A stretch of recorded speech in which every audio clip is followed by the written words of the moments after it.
तो ये काफ़ी आसान क्वेश्चन है, मगर आपको इंगेज होना पड़ेगा। कई बार आप क्या करते हो, क्वेश्चन का स्टेटमेंट बिना पढ़े हुए आप निकल लेते हो। खैर, यहाँ पे हमें कहा गया है कि एक कोई कंडक्टिंग सीट है से आइसोलेटेड। आइसोलेटेड का मतलब कि उसे बाकी दुनिया से लेना देना नहीं है ना।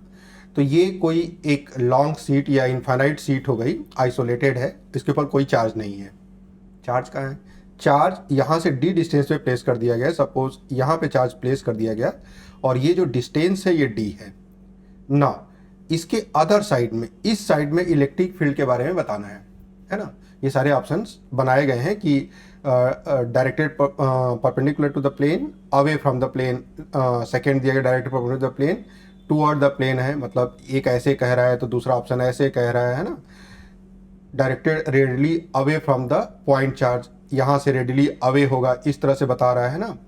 और डायरेक्टेड रेडियली, जाहिर सी बात है, टूवर्ड, इधर की तरफ। तो ये सारे ऑप्शन आपके बारे में आपको सोचने हैं ना। बहुत आसान है, लेकिन थोड़ी थोड़ी आइडिया होनी चाहिए। हम लोग जानते हैं कि जब भी किसी भी चार्ज को किसी कंडक्टिंग सरफेस के बगल में रखते हो, तो अब वो कंडक्टिंग जो सरफेस है वो न्यूट्रल तो रहता नहीं है, चार्ज का रीडिस्ट्रीब्यूशन होता है। जितने भी अपोजिट कैरेक्टर के चार्ज होते हैं वो दूर चले जाते हैं। जाहिर सी बात है कि जितने भी पॉजिटिव चार्ज, पहले जब ये नहीं था तब क्या था, तब हर जगह पॉजिटिव और निगेटिव चार्ज इक्वली डिस्ट्रीब्यूटेड थे आराम से पूरे प्लेन में। लेकिन इस चार्ज के आते ही सारे चार्ज रीडिस्ट्रीब्यूट होंगे।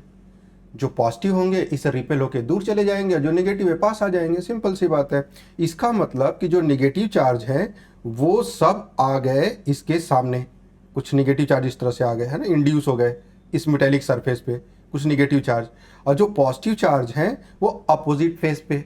लेकिन जो अपोजिट सरफेस है ये चूंकि प्लेन है, और अगर प्लेन है, कॉर्ड नहीं है, जब भी चार्ज का डिस्ट्रीब्यूशन होता है तो ये ध्यान दिया करिए कि जैसे मान लीजिए ये कोई सरफेस है, अब यहाँ पे फ्लैट सरफेस है, लेकिन यहाँ पे फ्लैट नहीं है, ज़्यादा कर्व्ड है।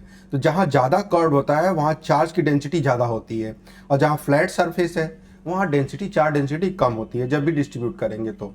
लेकिन अपना यहाँ पे तो पूरा प्लेन है, कहीं भी कर्व नहीं है। इसका मतलब जो चार्ज वहाँ पे अपीयर होगा प्लस चार्ज, वो पूरे सरफेस पे यूनिफॉर्मली डिस्ट्रीब्यूट हो जाएगा। ठीक है भाई, यूनिफॉर्मली डिस्ट्रीब्यूट कर दिए, जो चार्ज इंड्यूस होके उस फेस पे गया है ये यूनिफॉर्मली डिस्ट्रीब्यूट हो गया। अब अगर इलेक्ट्रिक फील्ड लाइंस हम ड्रॉ करें तो electric field lines positive charge से ओरिजिनेट होंगी और सिंक करेंगी नेगेटिव चार्ज में। लेकिन मेटल सरफेस जो होते हैं इक्विपोटेंशियल होते हैं, और इलेक्ट्रिक फील्ड लाइंस की प्रॉपर्टी होती है कि हमेशा मेटल सरफेस पे परपेंडिकुलर होते हैं इन इलेक्ट्रोस्टैटिक कंडीशन, है ना। अगर इलेक्ट्रोस्टैटिक कंडीशन नहीं है, इलेक्ट्रोडायनेमिक्स है, तो वहाँ पे हम बात नहीं कर सकते हैं।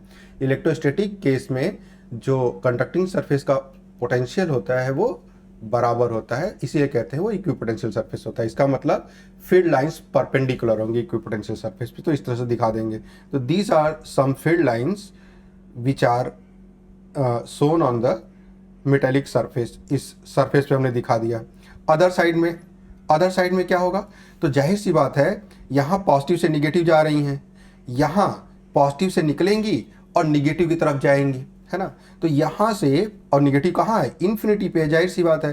तो इस तरह से लाइन, चूंकि चार्ज इक्वली डिस्ट्रीब्यूटेड है, तो ये infinite plane sheet of charge हो गया।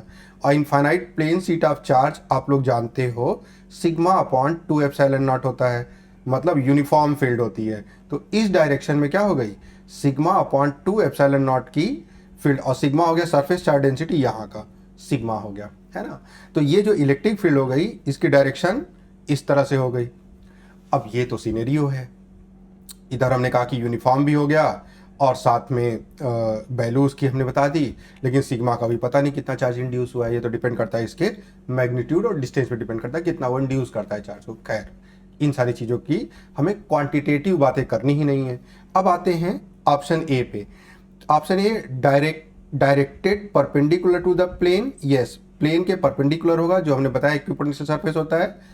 And away from the plane, yes, plane से अवे है। अच्छा, एक बात और ध्यान दीजिएगा, मेटल के अंदर इलेक्ट्रिक फील्ड लाइन नहीं होंगी कभी भी। मेटल जो होता है अपने अंदर इलेक्ट्रोस्टैटिक फील्ड लाइंस को अलाउ नहीं करते हैं, सिर्फ सरफेस पे ही टर्मिनेट हो जाती हैं या सरफेस से ही ओरिजिनेट होती हैं। क्योंकि ये मेटल की प्रॉपर्टी होती है, इलेक्ट्रोस्टैटिक शील्डिंग कहते हैं इसको, है ना। तो जाहिर सी बात है ऑप्शन ए हम लोगों का सही हो गया, तो ऑप्शन ए के साथ हम लोग जाएंगे।